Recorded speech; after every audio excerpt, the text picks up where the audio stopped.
to try to stay as positive as I can because that's all this movie did, except for the times that it didn't. Hi. Welcome to After the Hype. Your host is always Brian Dressel. With me, as always, is Jonathan Hardesty. There's no reason to be sad at all. CHEWIE Darso. Hi.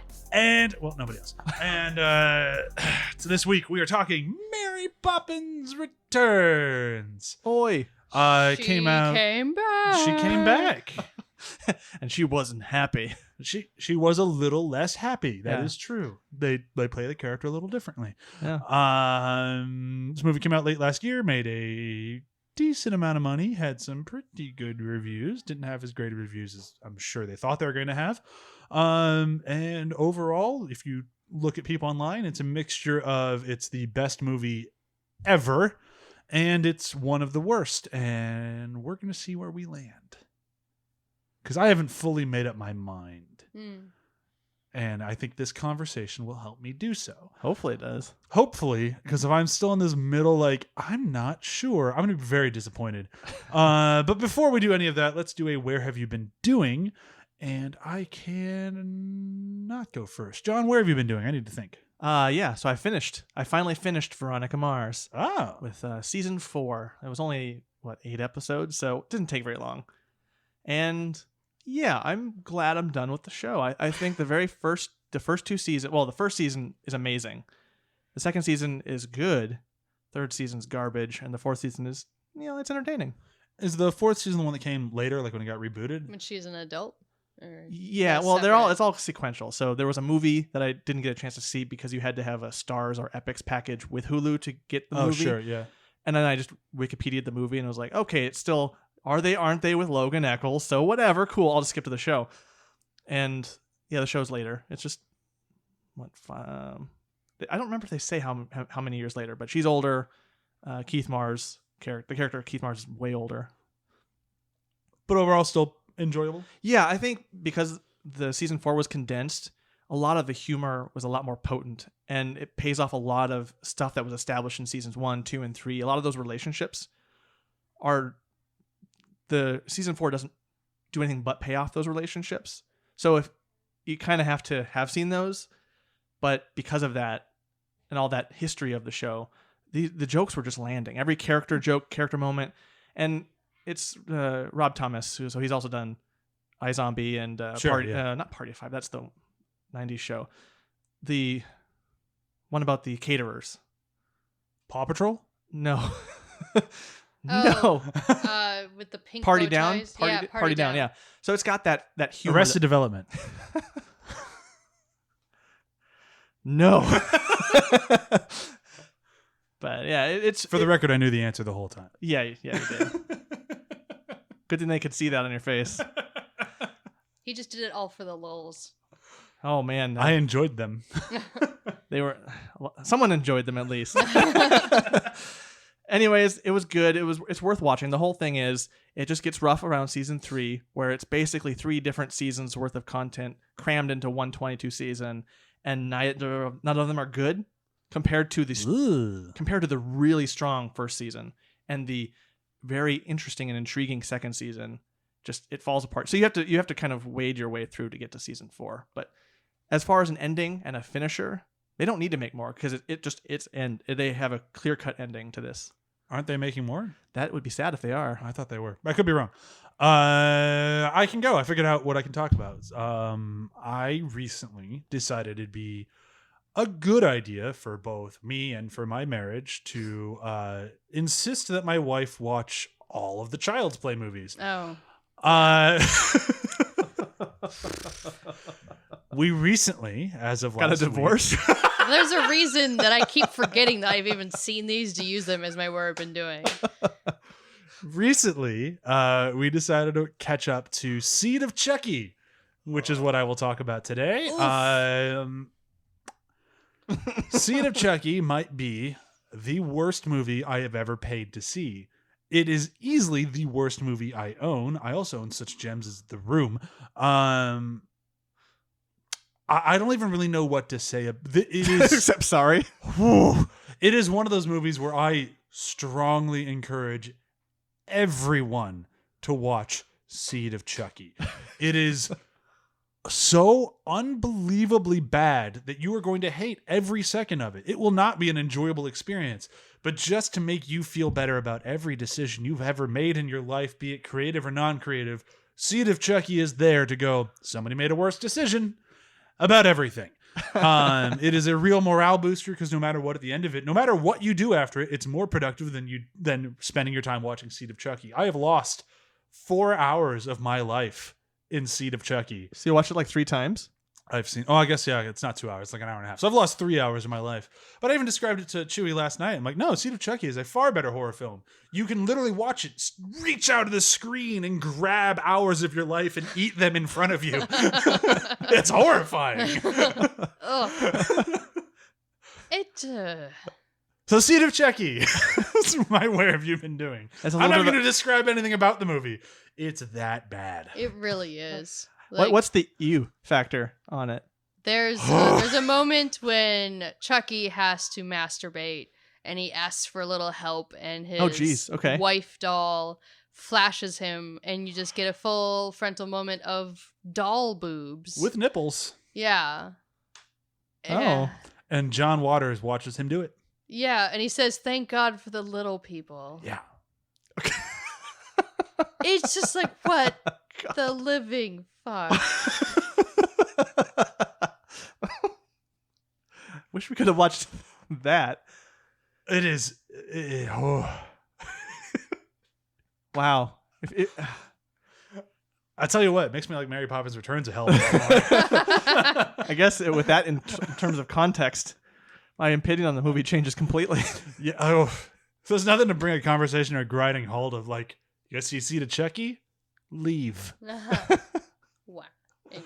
Chewie, what about you? Where have you been doing? Well, I did watch another trailer while at work. This time I didn't watch it with sound, so I'm sorry. But I'll review it, rewatching it again without sound. What is the trailer? The trailer Actually, is you know for what? the new Don't movie. tell us. Just start describing it. I'm going to see right. if John and I can It's guess. an Amazon original.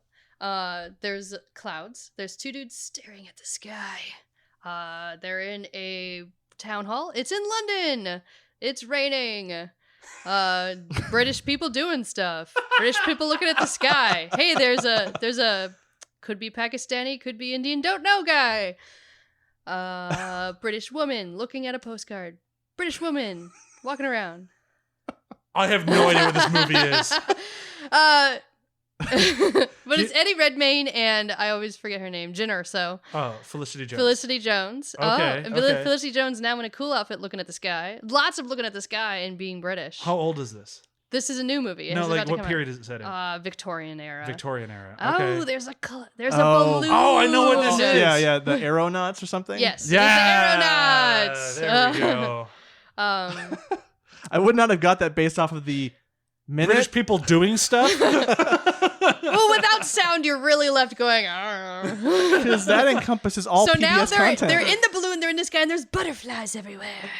Oh, boy. And it looks like just a whimsical movie about a lot of British people looking at the sky, being British. And now it's You sure you raining. aren't watching Mary Good Poppins knows. Returns? They're in the sky, they're in Britain, and it's raining. Whoa. Oh no! That would never happens Yeah, that would never there. happen. Ooh. More people looking at the sky. Like this. Without sound, the trailer is not that enthralling. No, it just looks like a lot. I'm trying to peek now. And it's, Wait, yeah, is the movie now called Heads Up? it should be. It kind of looks This like December, it gets cold up there. Looks like they're yelling. Screaming into the sky. Yep. Oh, no, they're Soar falling. up to your limits in the sky.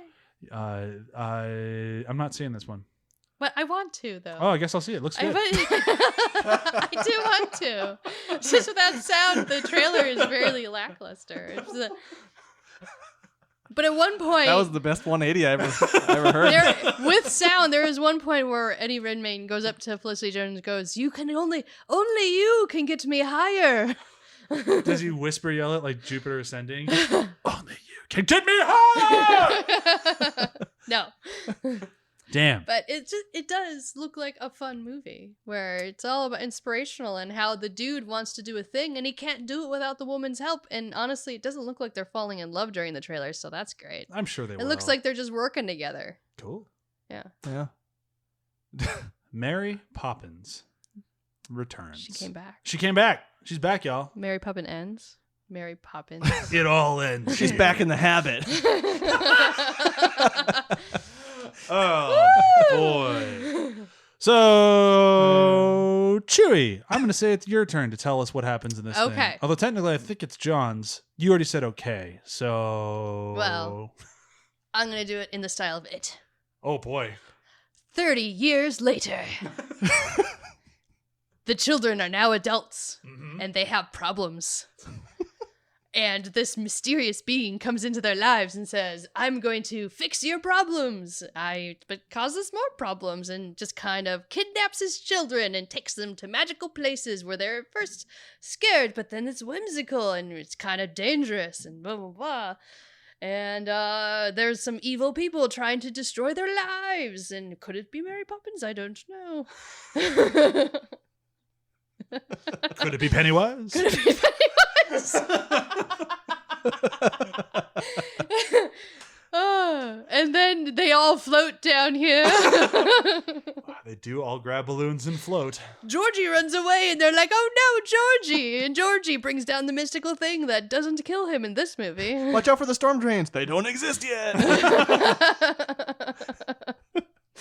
Watch out for Lin-Manuel's accent. But seriously. It'll get you. Seriously, 30 years later, adults having problems and children having problems. They just kind of merge it here. We're all having problems. Mystical being that causes a lot of things to happen, and maybe it's just a giant fever trip after finding it and just trying to turn it into a British lady that's not scary.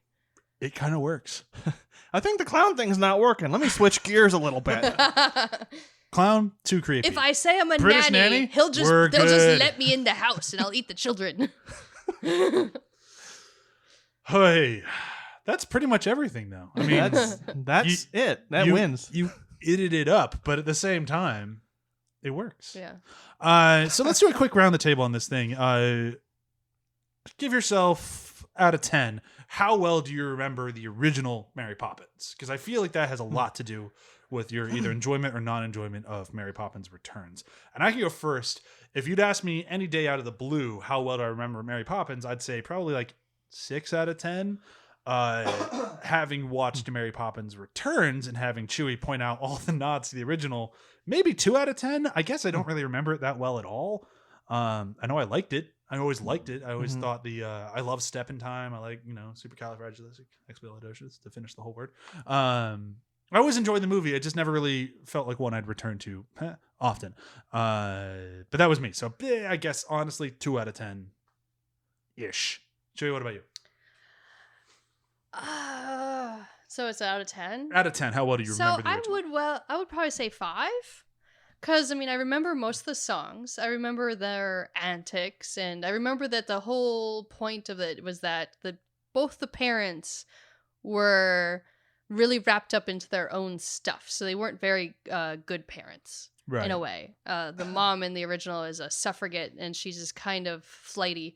It just doesn't have the best view of suffragettes in the movie, where it's just like, I want to be empowered. I'm going to sing about it and not pay attention to my children.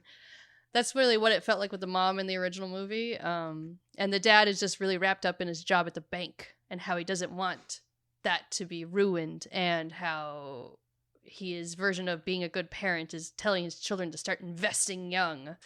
And it's just like both parents aren't very invested in their children in the movie. And that's why Mary Poppins comes to fix that, essentially. Sure. Make sure the kids understand that they're kids and can be whimsical, and that the parents need to understand that they need to pay attention to their kids and be a little bit more like kids, so to have fun with their kids. All good messages? Yeah, it's a great message. The movie is just essentially stop being a fuddy-duddy. And then this movie just... We'll get to this movie. Yeah. We'll get to this one. John, how well do you remember the original? Well, when I started watching Mary Poppins Returns, I thought that I remembered the first one about 7 out of 10. Yeah. And then at the end of Mary Poppins Return, a cameo shows up that confused me. So I had to go back and look something up. So I'm going to give myself a 5 or 6. I wonder if it's the same cameo that we had, where it's like, I did forgot. she play the mom in the original? Like, why is she here? Is it the same person? Not that one. There's another one where I was like, wasn't he supposed to be dead from laughing? Oh. And there was a confusion there, and I had to look it up and get the like, oh, this is actually what it was. And so I was like, okay, cool. So Yeah. like I danced between that 5 and 7 range just because there was some weird confusion in the cameo. that had made me actually have to go back. So it seems like both of you had a little bit more knowledge going into this thing than I unfortunately did. I really need to rewatch the original Mary Poppins. Like, if there was an actual villain in the original, I don't remember because we haven't rewatched it. I don't remember there being a villain at all. But it's more of the family drama, like the father not being a good father to his kids by not being there, and it's all wrapped up in that. The bank is a loose antagonist. So that's what I mean. Like, it really is about not being a fuddy-duddy. Yeah, the bank head of the bank is technically the villain because he's being so hard on George Banks, who's then is hard on his kids and is too wrapped up in work. But that's more of the circumstance being the antagonist and not actually a person. Sure. No Colin Firth in the original. Right. So it ends up being the father who is essentially a villain in the beginning because the kids don't understand and he doesn't understand them. Sure. Okay. All right. Well, So the original Mary Poppins is deeper than this movie. Oh, by leaps and bounds. Well, I mean, and that's kind of where I'm going to start with this one. And if you are a big fan of this movie, I'm not trying to take anything away from you. I'm not trying to be mean. I don't think that there is a lot in this movie at all. It's kind of, from the way that I saw it, having not a lot of love for the original, because I don't remember it beyond just loving it for what it did for film, which is shitloads. This just kind of felt like a random collection of very well shot, very well edited, beautifully choreographed sequences. Vignettes, events. It's just kind of a rambling kind of like, all right, we're going to go over here and do this. Then we're going to go do this. All designed with a purpose to evoke what you remember from the first movie. Exactly. Or what you think you remember from it. Yeah, and that's fine, I guess. Yeah.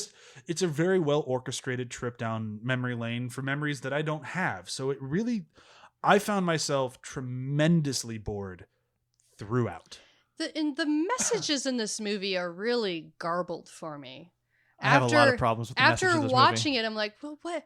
So I don't remember Mary Poppins being so pushy in the first movie. Now, to be personally, but she could have been. But she just really barges into places without, like, even with her cousin, like, clearly is just like, please leave me alone, and she's just like, I ain't gonna do that. Not today, then never. But to be fair, they were really clear about how they wanted Emily Blunt to follow her own interpretation of the Mary Poppins character from the books and not just recreate Julie Andrews, which I think was probably the right choice, and that might have led to that. Oh, her performance was great. I loved her as Mary Poppins. Yeah, we'll get to Emily Blunt eventually. But she just felt like she railroaded people to me. Yeah, and I that might be and I think the that difference between the book and the Walt Disney version. I also think it's the problem of the creative team behind this. Rob Marshall, and probably Rob Marshall. Yeah. I mean, it's also, I'm an adult now. I'm not a kid. So if she was like that in the original, I would have just been like, she just knows what she wants. I think a lot of people remember her the way that Emily Blunt portrayed her in this movie does, but there was a sense of she was a bridge between their father and them, kind of being that weird level of strict, but like, no, you are kids, though. From the very little I remember the original movie, I remember Julie Andrews being just a bit goofier. Just kind of a little more... She was more whimsical. Yeah. And it's hard to describe. It's hard to describe. She kept that... There was a politeness. There was like a cultural politeness and respectability that she kept. I thought Emily Blunt still had that. I thought she still nailed that. It was... But what happens is... the fun edge that Julie Andrews had. Like, it just wasn't... She was a little more proper. Right. A little more stern. And I think that's fine. It's just very British. Yeah. But okay, so we had that. And then you have the message of just the final message of this movie, where it's in the first one, it's about learning how to be a kid and how to relate to your kids.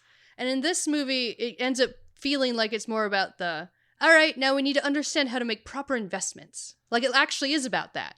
Because at the end, he made a bad investment in taking out a loan, and the whole movie's catalyst evilness is based on that. So he is ended up being irresponsible with money, which is what his father was afraid of. And then it ends up being with a lie, or whether or not it was true, I don't know. You think it was a lie. It could have been true. I think it was a lie. Where they invest his I forgot what it's called. Tuppence. And with good sound investments, it turned out to be quite the nest egg, and don't worry about your house anymore. And it's just, That's the saving grace, is either a lie or a proper investment that you start when you're young, which was what they had problems with in the first movie. I'm 99% sure that was a lie, because otherwise, like, don't worry, you will just take it. It's like, I'll take the money, I'll pay you back in installments. I'm fine. And it's still a strange message, because in the end, the message of this movie is still be good with your money. Yeah.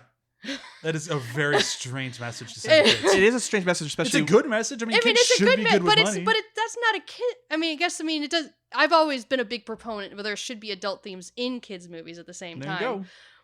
But it's just from what I remember as a child and getting out of the first movie, I would not get that from this. The whimsy and the wonderfulness. I don't feel that I would have gotten the same thing as a child out of this movie. I don't think so. But this movie, we'll get into. Maybe we're just here. This movie's not made for kids. This movie's made for people in their 30s to bring their kids to it. Yeah, because I mean, this movie, the taking the kids on adventures is more of a distraction than it is just being a kid. Yeah. Well, and I think there was a similar question on that read, but I had, as I was going through this movie and then looking back at the other one, there was a sense of, time is fleeting in the first movie.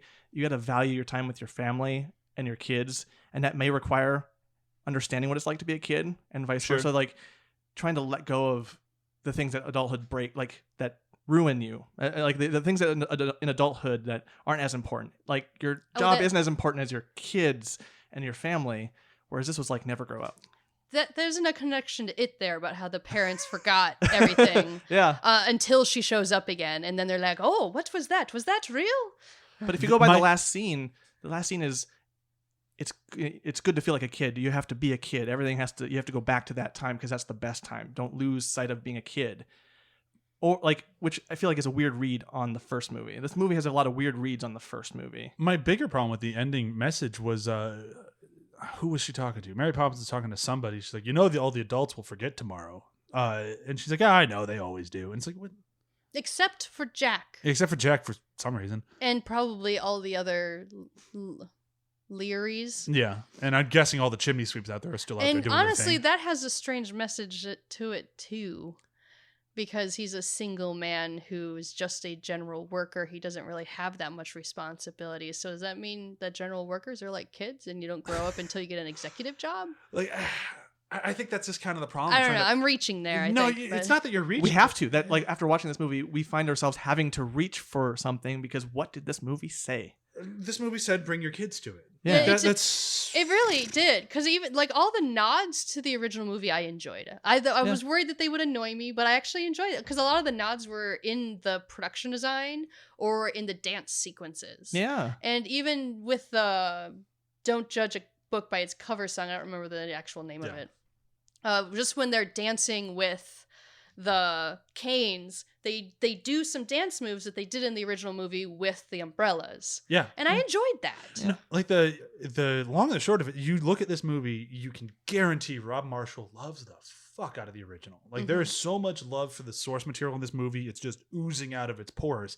I wish that I enjoyed the product, because I can sit there and it's almost like a FOMO thing of I'm sitting here I'm missing out on that party, because this party I'm not invited to it because I don't remember the first one very well, if at all. I know I've seen it.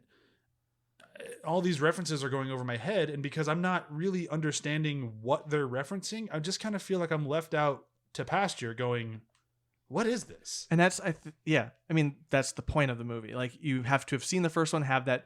It really wants the people. It is for people who watched the original and have that nostalgia for it. Otherwise, it's nothing. It's a nothing movie. Yeah, it feels. And it's not. I don't want to be that harsh. It's not nothing. It's just. But to your connection to it, you can't connect to it. And as much as I love just beating the shit out of Disney, because it is one of my favorite pastimes now. There's not when it finished. Chewie said she liked it, and I'm like, I'm not sure. I know I didn't hate it, because I don't think this is a hateable movie. This movie is aggressively entertaining from beginning to end. So whether or not I had a clue what the fuck was going on is kind of irrelevant, because I was entertained. Everything on the screen is done to perfection. Yeah, it's entertaining, and it's going to hit those notes. It's going to attempt to hit those notes, whether it does or not for you. I mean, they're going all out. They don't pull any punches with how This is- entertaining they want to make this. In my opinion, this is the best Rob Marshall has made a movie since Chicago. Like he hit everything he needed to hit. It's just that he had a very specific audience that if you're a part of, I can see why you love it. I totally get it. But if you're not a part of that audience, this isn't bringing anybody else in. the audience is the nostalgia of the nostalgic 30-year-olds. It's nostalgic 30-year-olds. Who want a fun movie to take their kids to, but then they can also relate to the movie in their new 30ness of financial concerns, and I could lose my house. Yeah. And as we're butting up to a new recession, all of this is very relatable. Like that's the audience, specific audience is the 30-year-olds with money. Yeah. That are going to take their with kids, they're hoping that you have the money to take your kids to a movie. Yeah. And like that's the thing is then everything they put on the screen is definitely for kids. Like we mentioned it when we were watching it, kind of moving through the movie, when we get to that point where they're like, oh, Mother's Bowl was priceless. Like we should just sell the bowl and then we can save the house. And then they go break the bowl. It's very sad and scary and whatever. So they have to dive into the bowl to help fix things. Everything from the moment they dive into the bowl to the moment they get out of it, I think is far and away the strongest stuff in the It's movie. the best dance and music sequence. I mean, I loved the book song. The book song is most. great. I love like I always like Lin-Manuel just because, but his entire sequence, like the whole, you should tell this story. Isn't that story a little long? I guess you tell it fast then. And just trying to keep up with that story as he's just flying through. It's like, man, he's good. That was an exercise. Yeah. And I was just like, I can't move my lips that fast. And I'm just sitting here going like, man, this is entertaining. I love the Colin Firth wolf. I love the chase scene with the wolf, especially when like he's losing and just like the imagination of it, of like, how do we get out of this sequence? Break the bowl. And he smacks the bowl and the bowl starts cracking. And it's like, this is awesome. But it's 30 minutes of a 2.5 hour movie that I'm like, I don't really care about the other 2 hours. But man, that sequence was great. Especially the sequence with Triple Little Light Fantastic. I'll just give that song a credit that is the only song that the specific hook to it stuck in my head. Yeah, I have that, and then I just have London Sky. Yeah, but I don't know the rest of that song. I just know I know that line. The helping the kids get home was fun and whimsical, and I definitely would have ate it up more as a kid. Yeah. But then they started doing a BMX moves with their bikes. What was with the BMX? And I was just like, okay. It doesn't work for me. Again, it could be because I'm in my 30s. And the part of me that's like historically accurate, which I should not be in this movie. No. Is just going, those bikes are not physically capable of doing any of that. And it's right around the time of the Great Depression. So where the rubber was rare. Yeah, so your wheels were probably either wood or metal. And you're doing... I would have loved to see that version where they just eat shit. Where they just eat shit, and those things are made out of solid steel, so they weigh a ton. Yeah. And they usually have tons of ladders on them and stuff. Like, it's a little insane. Yeah. Yeah. But I'm still on board for it. Like, it's still fun to watch. But I also wish they pulled back a little bit. Like, they had a lot of these amazing sets and amazing dance sequences, and it suffers from what we do today, where we edit it too much. I'm like, just let me watch them dance. And that's a big problem because the original lets you watch everyone dance. Yeah. To the extreme. Like, you can see, like, the camera doesn't move. It doesn't edit. And Rob Marshall for me is the biggest problem with this movie overall. Every decision that he makes, the choreography and the editing get in the way of, the editing and the camera work get in the way of the choreography, and everything he does gets in the way of something that could be cool. I mean, that dance number in the China Bowl could have been cool. I couldn't focus on it because the camera was moving everywhere and it was all crazy. That was the only one that didn't bother me, but it's still nuts, but that one didn't bother me for whatever reason. And the one that threw, like, completely, I had to pause the movie, stop and leave for a while watching it, was in the topsy-turvy house. I hated that. Where I got so angry, and it's because of I couldn't focus on what was going on, and I guess... I didn't like the song. The song was awful. Meryl Streep... She was like the mom from Bewitched. It felt like a situation where a director was afraid of their actor. Remember how I'm dealing with Meryl Streep. This is what she wants to do with the character. I should just let Meryl Streep be Meryl Streep, which I can understand. But at the same time, her choices were Whoa. It's like, Meryl Streep, remember how good you were in Into the Woods? Don't do that. Do opposite of that for this. Yeah. Wasn't that Rob Marshall too, though? Yeah. And I don't care for his version of Into the Woods either. Yeah. Like, I want to see a good version of that someday.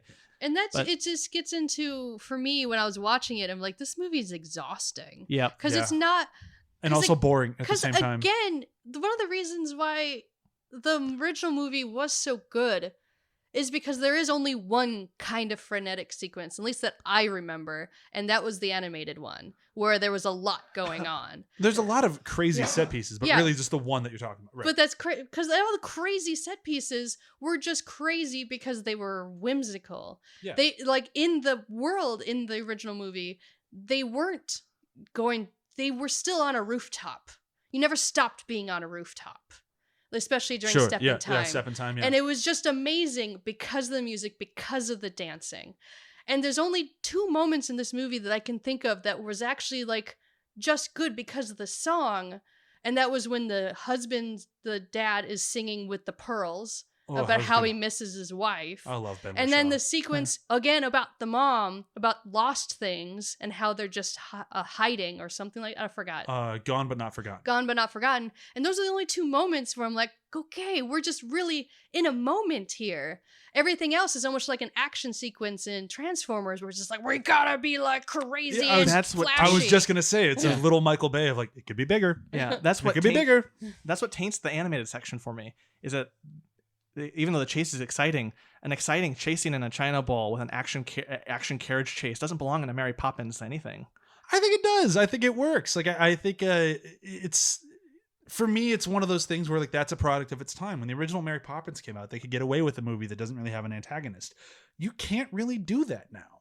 Yeah, Like no one would take you seriously if it was just fun the whole time, except for If an you- existential crisis. if you made a you lose movie about audiences. just pay attention to your kids more, I think people would get offended. Yeah, and like I don't think modern audiences would go for it like they used to back in the day. So I think you kind of have that little bit of menace. And like Yeah. sure, it kind of makes me bump against it and I don't necessarily enjoy it as much. I think it was a necessary evil, and I think for what it was, they made it work. And it was still a fun sequence. I agree, it feels out of place for what Mary Poppins was, but we've only had one Mary Poppins movie. So it's not like it's a really established I think in terms thing. of, I mean it is, but you know what I mean. yeah, it was hard to stay focused with it in a way that other movies, like even the first one, was easier to pay attention to because you could spend time in the scene. Yeah. And this I attribute it still to the Rob Marshall thing, is there has to be something exciting going on in the frame at every second. Yeah. And we have to get through these like slow, quiet character scenes where they're crying as fast as possible to get to action chase, action, jump around. Like this movie, like Chewie said, is very exhausting. Yeah. And I was frustrated the whole time watching this movie because of that. Yeah, no, I think the pacing's just a mess. I think the decisions make sense, but the packaging doesn't. Yeah. Which is unfortunate. Let's talk. We haven't talked really specifics in anything beyond just plot details. Is any like what else is specific in this I movie? would say, I'd say we should talk the original children. We should talk the new children. We should talk Mary Poppins. Yeah. and the design. And, well, let's start with the design because that's where you shine. You definitely know more about it than I ever will. Well, it's just one of the things. It's the whole reason that they keep hiring Rob Marshall to do these things. His background, because he has I'm assuming, I guess. I don't actually have I a research. honestly don't He know. has a background in theater. If he doesn't have a background in theater, he hires people that do. Because Yeah. this movie, like the sets that they made for this are amazing. They're almost like opera level, like amazing. Oh yeah. Where they were specifically the one in the bowl when they're in the theater putting on the book song. I'll keep harping on that because to me that's the best part of this whole movie. And just the interactivity where it's a real set with animated features, and it's not CG features, it's animated features. I'm sure Yeah. it's still computerized, but Sure. whatever. And they're actually interacting with this stuff, and it's actually real. And And it's their done, and it's costumes. done, and the costumes, So and it's all good. done as a theatrical presentation. So I ate it up, and I know it bothered you when they had their costumes that looked like they were paintings. You kept saying that bothered me. I said, "What is this?" Because I thought it looked amazing. Oh, I that thought- was all positive. Like, what is happening? Sorry, Like the what do you call the like part those on this? hard edges that looked like painting. Like it Yeah. was, Yeah. oh, Like, it looks that so was good. amazing. And I liked it when she was just like, "Be careful, it is porcelain," and then them walking around. Even the design of the topsy-turvy house, when you could see anything in it, was really interesting. That one again was just that whole sequence just felt like a mess to me. It was. And I'm a person who usually likes a good mess. Like You like a good mess. a good mess. That was a bad mess. But like when they got to that scene, it looked like they were going to contrast the prim and proper Mary Poppins versus her cousin, who was very opposite and chaotic, and have those two contrast each other in a very interesting way. And the set looked that way. Instead, it was a scene that could be lifted out and no one would notice. Right, Yeah. exactly. And I don't have anything else to say about that one. I was going to say, one of the sets that I really liked was the one that was, if you went to an AMC before it came out, you probably already saw this, but it was a really cool thing. When the first time Mary Poppins all over the place and she gets the kids to take a bath, she pours the magic solution in the bathtub to make it so they could go into it. And what they built was a 2-story set with a tub that had a slide. So the way they all dove into it, they could have easily done that CGI. But Rob Marshall's like, no, this one feels like it needs to be practical. Like, I need to see them actually dive into the bowl. So that's what they did. They built a set where they had a slide, and then she had to. Yeah. That's really It was cool. an amazing That's sequence. Really cool. So cool, yeah. And just, I mean, that's a great moment of whimsy and joy. Yeah. And I wish there was more like genuine moments, like, because there was a build up to that where you're like, she's cooking something. She's literally like adding ingredients. Yeah, you're the whole time like, she's up to something. And Yeah. the kids are like, she's up to something, and I don't trust her. I mean, yeah, this woman just came into your house. She just came out of the sky. She's telling you you're dirty, and the first thing she wants to do is get you naked. I'm like, okay, lady. I'm gonna go outside and play with that clown. I'm gonna go say I need an He adult. seems safer. I needed an adult, and He that promised me adult balloons. is not you. He promised I'm gonna float. We'll float too. We'll get there. We're gonna float later when you choose the right All balloon. after tea. You can float after tea. And just her outfits, her coats. Oh, I have coat envy. I would wear those coats every day, even in California where I would sweat out. Like it was gorgeous. Yeah. The level of artistry in this movie, it's top tier. I cannot say that It's any the Michael enough. Bay. Yeah. It can be bigger. Rob Marshall is the Michael Bay of whimsical Yeah. movies like that. He doesn't know when to pull back, I guess. And this one really has problems with that. Yeah. But so if that's just the design of it, let's actually just talk about the kids. So we'll start with the original kids and we'll move on to new kids and we'll talk about the MP herself. And maybe we'll find time for Jack. I don't know. Maybe. Maybe. Yeah, but Kind of don't care. Yeah. I love Lynn, but that's the end of that. And Lynn was He's the fun. Bert stand-in, doing the Bert stand-in thing, so who cares? I mean, they tried to find a modern day Dick Van Dyke, which there is none. So I guess the closest we have is Lin-Manuel, and I guess he's good. He's great. Yeah. It's just he's not Dick Van Dyke because there's only one. And Yeah. when he shows up, I was ear to ear grinning every frame he was on the screen. Right. We'll get to that later. And just turning him into a weird love interest for Jane. It was odd. It just never It was really very- worked. yeah. Yeah. So I have nothing to say about Jack. So let's start with Ben Whishaw and Emily Mortimer. Two of my favorite actors. I love them both. One is Q. One goes, "Be careful, my bones." And it's and just seeing them in a movie like this, where especially because like if you go deep into their careers, they've both played some dark roles. Yeah. They're supposed to be mirrors of their parents, but kind of like failures compared to their parents. Which is just so weird that I they never went. took Emily Mortimer's character, the original daughter. I never took her as a failure. I just took her as not like affluent, but she seemed she's very not- successful in everything she did. I mean, she's able to provide for herself and have her own flat, but where she's doing nothing but public service all the time for Exactly. the workers, which is nice. Yeah, so like she wasn't And a failure. She just but wasn't. she's still supposed to be flighty and not really good at like noticing things similar to her mom. The movie Yeah. tried hard to kind of dress down her personal qualities Yeah. wherever they could. When it's like, no, you actually have a flat. You look like you're financially responsible. You're actually an activist. You're kind of doing some cool things. Yeah. Your brother's a dope. You got to Yeah, fix him. and It's not that he's a the dope. he son, just- yeah, he's supposed to be the opposite. He's the opposite. He's the same, but the opposite of his father. yeah. Where he still ends up being very entrenched in the same bank, but he's bad with his money and he just wants to be an artist. Yeah. And again, they're making fun of artists with being bad with money. Yeah, which is weird. Apparently his wife took But still, go control see of our movie that was yeah. made by a lot of artists. But yeah, I mean, I'm never a big fan of the dead mom trope unless it's done well. And here, unfortunately, I don't think it was. She's just a She's dead to give him problems. Yeah. And you could have easily had all of these same problems, especially when you're going up against the great slump, is with what her they call being it. alive. Yeah, with her being alive. All these problems still would work. Even it could even work with her just out of town. Yeah. All of it still works. Yeah, the bowl thing would still work. Yep. Yeah. They'd be like, well, really, Apollo, she'll understand when she comes back. Or even if she's there. Yeah, I mean, she'll understand. The long and the short of it, the easily way to solve this problem is get rid of Emily Mortimer and make her a wife. Where's your sister? She's not here. Yeah.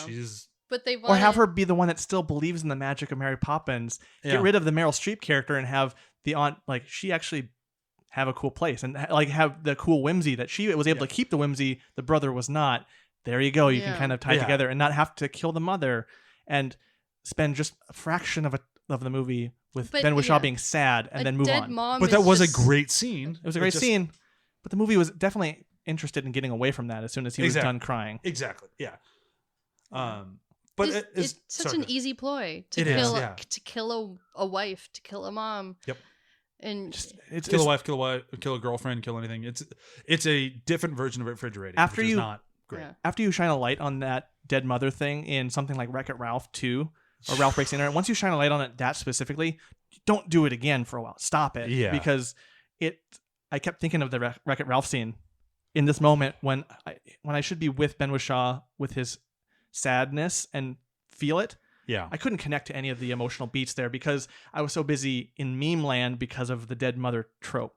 And the problem with that for me is that Ben Whishaw is selling the hell out of it. He did such a good job with the song. But he did a great job with the song. You can kind of tell he's not much of a singer, but they wrote it in his range, so he makes it work.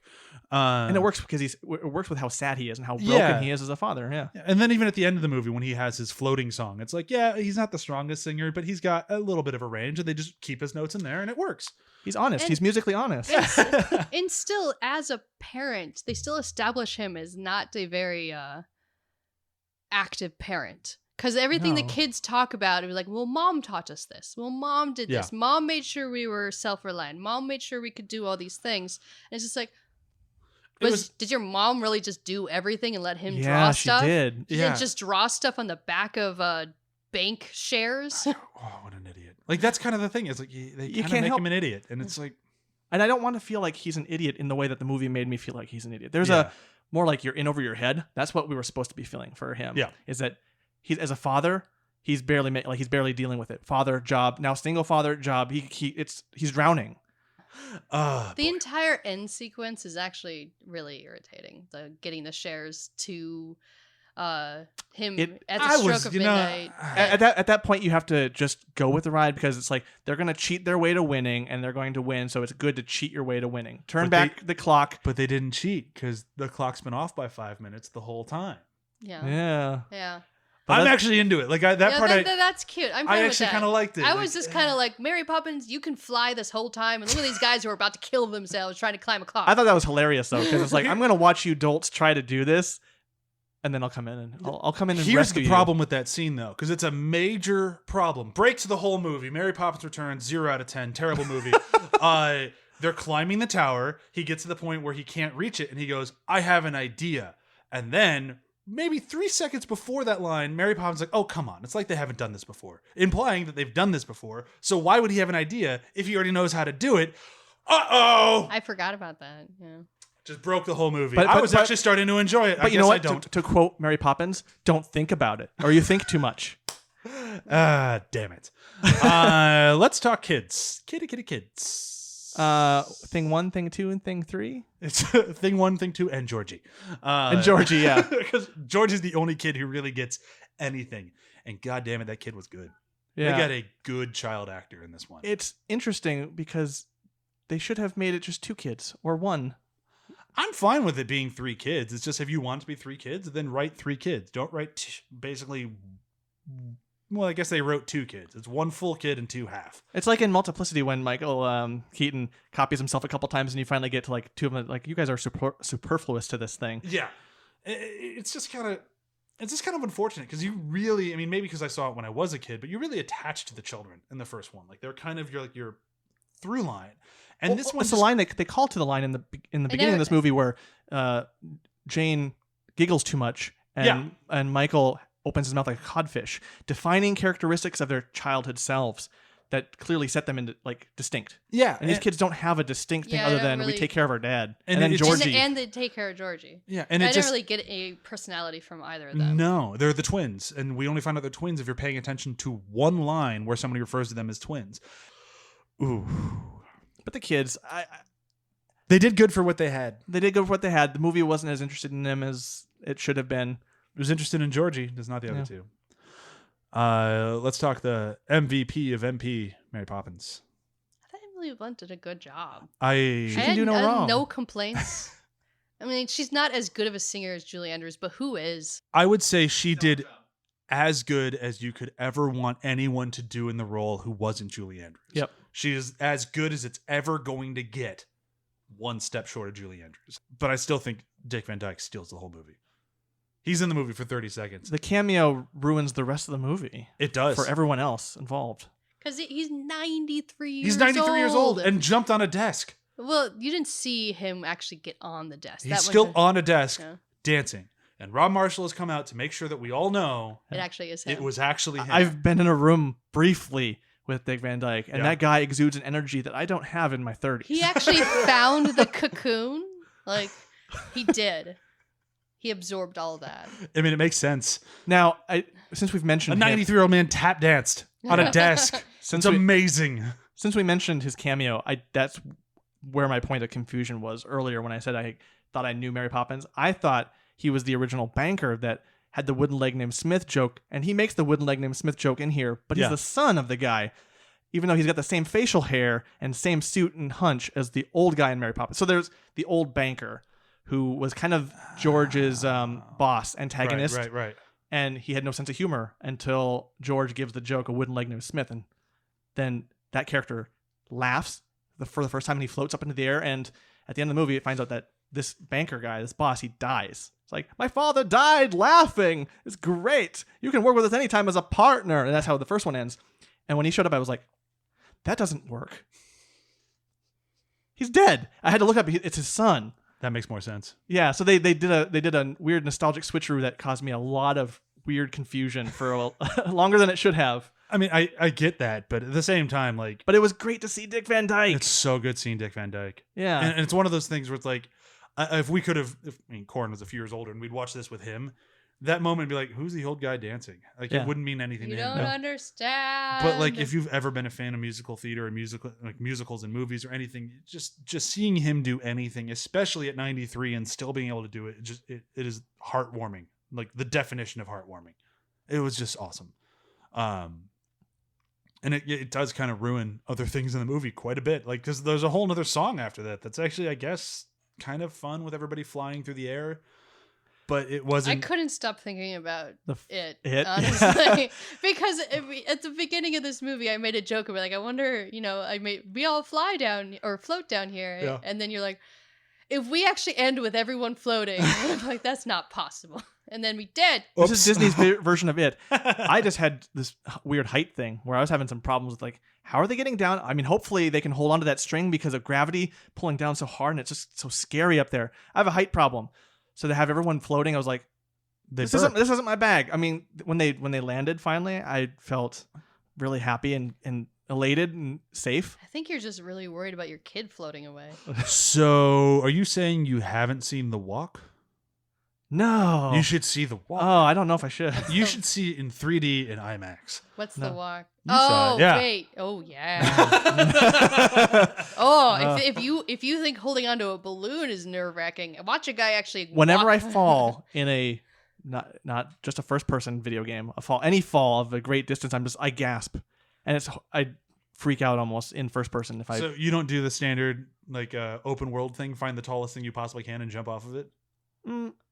I try to fight it, but I mean, I have to. If I can get a car up there, then I'm driving off of it. No matter what, I'm just launching my main character off. When I watch videos of GTA, people in GTA flipping their cars and they're just going really fast and then they're falling, I'm like, So until they crash. Did you not have that during the BMX bike sequences? When they're popping up in the air and then falling. I'm reaching again. I'm reaching. You just really don't like those BMXs. No, it's stupid. I mean, there's enough totally distance. Unnecessary. There's enough distance between me and them on the bike thing, and if they fall, whatever, you know. Sure. Because it's for a musical number, and it's dark. You can't see their faces. You really have no emotional connection to them. So. Right. There may as well be pixels. You know, whatever. What haven't we said? Is there anything we've missed in this? I'm sure there's fans out there who've seen this movie who are like, "You missed the most important thing," and I'm like, the message, maybe. If there's another message that's different. I didn't catch it. I didn't catch it either. I don't think the message was in this movie. I don't think a message in this movie was as important as getting you to feel how you felt when you watched the first movie and to get your kids to it. Like you said, Brian, it's like, go see the movie. That's the message is come see our movie. And here's the thing. I'll say this much at the end of this. If you're still listening to us and we haven't pissed you off, if that hooked you and you enjoyed this movie, great. I'm jealous. I wish I had that capability. Just like, oh yeah, this movie just wants me to comment and have a great time. I wish I could do that. I can't watch a movie and not critically just try to rip it to pieces because that's just what we do. Yes. I will still enjoy it while doing that. And this one, I just kind of didn't. I would probably have been able to just enjoy it if it didn't have the relatable things for the adults. Finance, yeah. Because especially in a movie like this, I mean, I don't need the relatable stuff for being in my 30s and being responsible. Yeah, I don't need it from Mary Poppins. Part of the thing with Mary Poppins is that she is supposed to just make you feel good. In the original movie, what makes it so timeless is that it's not as specific about the money thing. The money thing is a very abstract idea, and it becomes more about the father. It's all about the father and relating to his kids. Being good parents, and just being there for your kids. There's so many of those where it's like watching original Mary Poppins as a parent has a very interesting and different twist on it as you're watching it from the other side, where you have kids that suddenly you have a distance from. Reconnecting that lost childhood as an adult, going back. You know, there's very interesting themes going on here. This one doesn't have it. No. They try to, the one moment they have it about him becoming a better father is when he says, "Don't insult my children." Yeah. Or whatever. I mean, it's cool. But okay, so here's the way that I'll look at this, and then we'll move into quotes, is essentially the original Mary Poppins did not come out during any of our childhood around this table. No. Not even close. Many years before. And our parents still saw it fit to make sure that we saw it and enjoyed it, just like we will with our kids. I do not think there is a chance in hell that Mary Poppins Returns will have that same effect. Like, do I think that Corin will be like, "Sit down, son, you have to watch this amazing movie about childhood, Mary Poppins Returns"? I don't think there's ever... No, we're just going to have him watch the original. No, I mean, what would he show his kids? Oh, what would he show? Because like that's the generational leaps that we're making. I think it's still going to show the original. That keys into a very big worry that I've just had for my 30s. Yeah.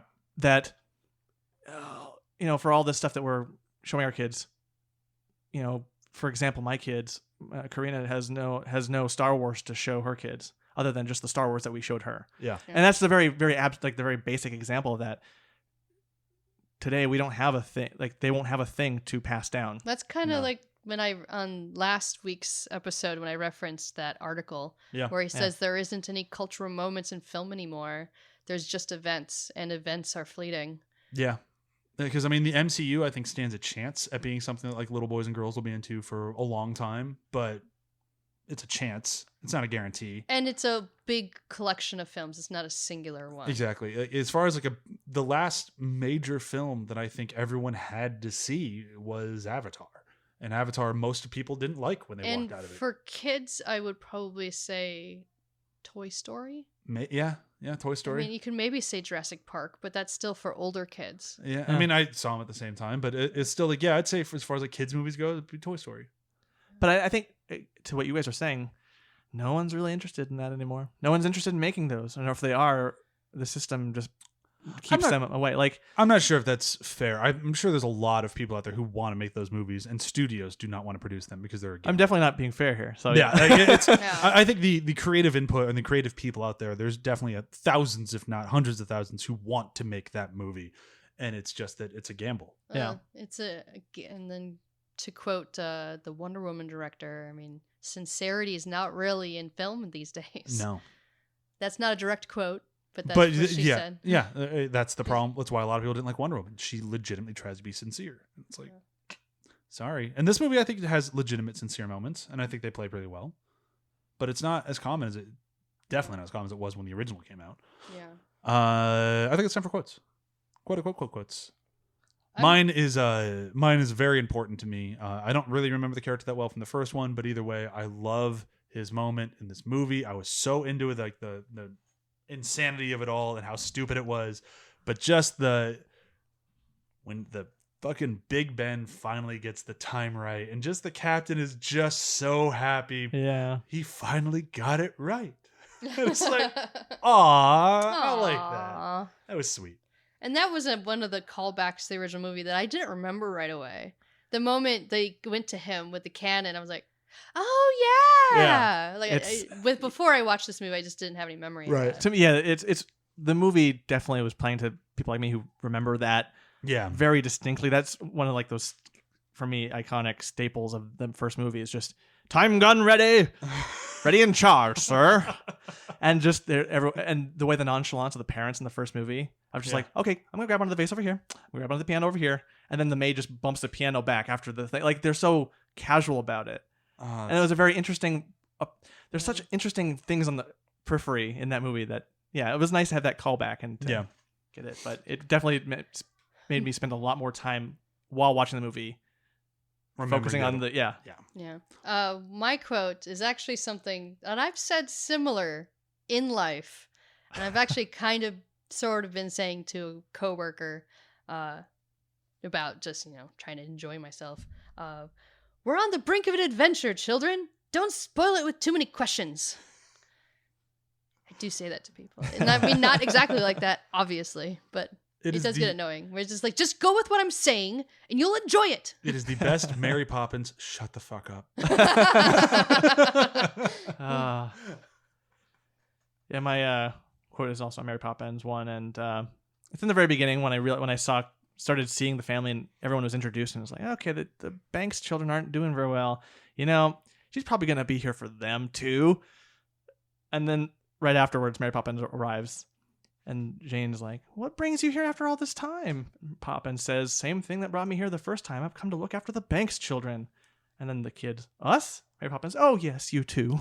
But then she never actually helps the adults ever. But doesn't she? But does? I mean, but doesn't she? She could have helped better because she knew that freaking share bond thing was on the top of that box the whole time. And she just let Georgie go off with it and glue it onto a kite. Oh, Mary Poppins is like Loki's sister or something. It's just like, it was so... They're both tricksters in it. Like... and it's just the level of faith of, it'll come back around. But it's Mary Poppins. She knows it'll come back. Yeah, but you could have just saved people a lot of angst and time and just been like, hey, we got it. You know what would be great? A road trip movie featuring Mary Poppins, Loki, and Tigger. Oh. Poor Tigger. They're going to play so many mean tricks on him. Oh, yeah, it'd be delicious.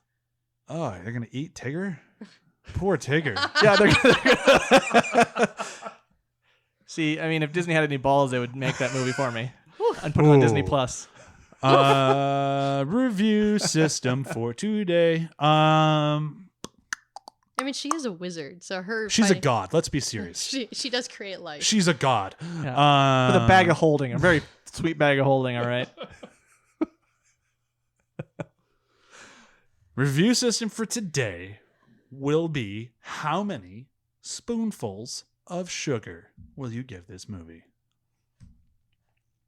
Remember, just a spoonful of sugar will help the medicine go down, so you don't need a lot. I mean, that's kind of a trick question for me. I would give it a lot of sugar, like a lot of sugar. There's too much sugar in this movie. This movie is like an energy drink where you added pixie sticks. Oh. So maybe you should like swap out the sugar for sweet and low. Yeah. we still want it to be sweet, but we want to be able to be more coherent and make sense at the end. I'm going to go a slightly different way. I'm going to go with a 1/4 teaspoon of sugar. So not a full spoonful because I didn't deserve it. And I don't want to give it sweet and low. That just seems mean.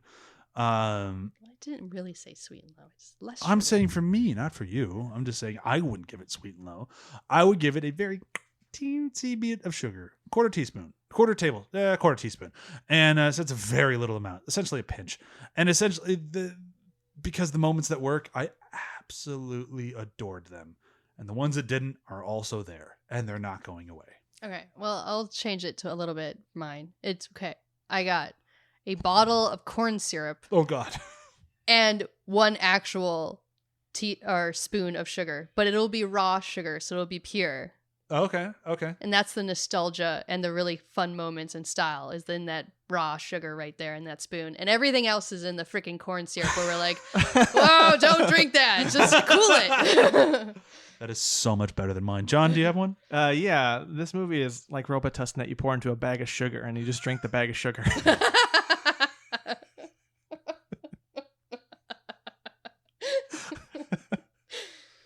Both way better than mine. Oh boy. And then try to talk after that. You cloud of sugar. So I would say all in all, we enjoyed the movie. We didn't love it. No. Right? Yeah. I mean, Right? we'll Enjoyed it probably for- definitely watch it again at some point. I don't think, unless Corin, we will show it to him at some point. I don't think I'm ever going back. I think I could get away for a very long time with not letting the kids know this movie exists compared to the other one. They'll be like, were there any sequels? No. Maybe. Well, No. if you're ever about to go into foreclosure, have them watch this movie and Maybe- be like, it'll be okay. Can you find the shares, please? They might be in the board games or on a kite. Do you have a kite? Watch this movie and see how they did it and solve my problem. Yeah. But no, this might be the first and maybe last time I'll see this. Yeah, I'm kind of right there too. If I were to happen upon it, like if we were to go hang out at my sister's place and she's showing it to her Yeah. girls, I'd have no problem watching it again. I don't think I will personally seek it out ever again. I Yeah. might seek out sequences. I Yeah. might like want to rewatch scenes and stuff, but I don't think I want to watch the whole thing again. Yeah, I might. Yeah, if I want to get those sequences into GIF form, maybe I'll just do that and watch Yeah. the GIFs. Yeah. So plugs. First plug out of the gate. I'm gonna plug our upcoming episodes because we got a bunch, and then we're starting. Our Halloween month is just a few weeks away. I'm so And excited. I'm almost annoyed that we have to get through September 1st, but in September, Cancel September. we do have some good movies still coming out. We have the First Man with Ryan Gosling, directed by Damien Chazelle, which I've really wanted to see, and I just haven't had a chance, so I figured why not throw it on the schedule. And likewise, the week after that, we have Brightburn. Exact same situation. Really wanted to see it, haven't had a chance. Throw it on the schedule. So I don't know if I like them yet or not, but it'll be fun. And then starting in October, each one of us is picking our own horror film. And then we had somebody else, which actually just ended up being CHEWIE, picking another horror film. Yeah. I let anyone from ATH Network pick one. She was first. And I didn't do it immediately. There was some time. Oh, you left a long window and just nobody took it. So Yeah. so be it. So those movies so far are John is first with Happy Death Day. And then CHEWIE has Revenge, which is a movie I know nothing about, but I'm looking forward to seeing. It is written and directed by a woman. Cool. That doesn't happen a lot with horror movies, so Nope. great. And it's a rape revenge movie, which is really why I'm interested. That is interesting. I look forward to watching it as much as I can for a rape revenge movie. And then after that, we have Let the Right One In coming because I fucking love that movie and I've never covered it on the show, and I'm very excited to do The that. original, right? Because the Not Let Me In, right. Okay, gotcha. Okay, which is better than people give it credit, but that's not what I want to talk about. And then we have House. Is it Japanese? Japanese. Houseu. Yeah. And Yes. then Talk about an acid fever dream. We're And gonna then- have fun with that one, guys. magically, I'm way in advance on this one, but that's okay. Halloween lands on a Thursday this year, so how do we not release a Halloween movie on Halloween? That's pretty amazing. right. So we're doing Halloween 3: Season of the Witch. Isn't that the one you told me is the worst? It is the worst, and I've never seen it. Amazing. I was convinced I had, and then I looked it up, and I'm going through scenes. I'm like, I have never seen this thing. I Yeah. am very excited to watch it. And then hopefully, if things work out, Brock from Damage Boost will be joining us on that episode. Oh, So, sweet. Yeah, that'll be a lot of fun. Yeah, the whole like I've never seen it but I want to, so use a podcast as an excuse is definitely why I picked Happy Death Day. Oh, nice. I missed it completely and its sequel, and I'm like, a Groundhog's Day horror film? Sweet. That's a slasher? Okay, let's do it. I've seen it. I will save my opinion until we get there. Yeah, I'm ready for it to be either really bad or really funny or really good. I'm ready for anything. Rest of the plugs very quickly. Listen to every show on the ATH Network, which includes Venture Bros, Samwise, Demon Days, Us, and Damage Boost. Be sure to check out Superstore, which should be starting, I think, next September week. 27th. So next week. On my birthday. Nice. I believe that's the correct date. It's either next week or the week after. And then that's everything, right? That's all we're plugging? Oh, yeah. That's all we're plugging? Are also articles on the website. Emily's got a great article series about women and Yes. POC filmmakers. Yeah. Which is a series. So that comes Yeah. out every Monday? Yeah, it's Tuesday? a Monday. Monday is the goal. It's essentially gives you a list of a movie to watch. Like I have a list now of movies that I've been meaning, like I didn't know existed, that I really want to see, that sound awesome. Yeah. So check out that article series. It's great.